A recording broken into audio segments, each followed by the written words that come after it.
بسم الله الرحمن الرحيم. يسبح لله ما في السماوات وما في الأرض الملك القدوس العزيز الحكيم.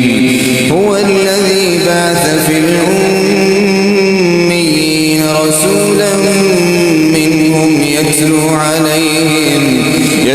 عليهم آياته ويزكيهم ويعلمهم الكتاب والحكمة وإن كانوا من قبل لفي ضلال مبين. وآخرين منهم لما يلحقوا بهم وهو العزيز الحكيم. ذلك فضل الله يؤتيه من يشاء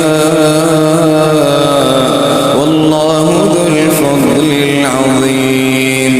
مثل الذين حملوا التوراة ثم لم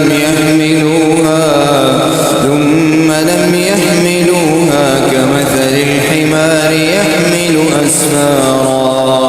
بئس مثل القوم الذين كذبوا بآيات الله والله لا يهدي القوم الظالمين. قل يا أيها الذين هادوا إن زعمتم أنكم أولياء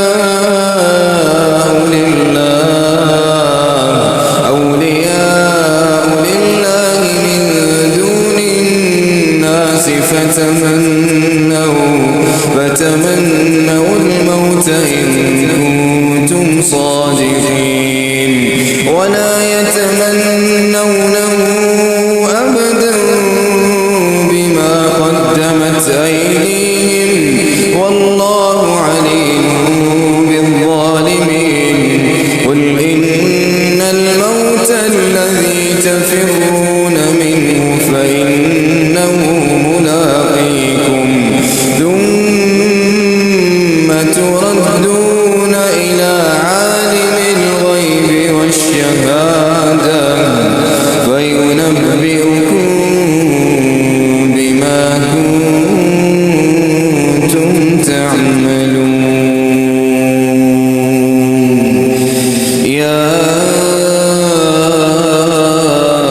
أيها الذين آمنوا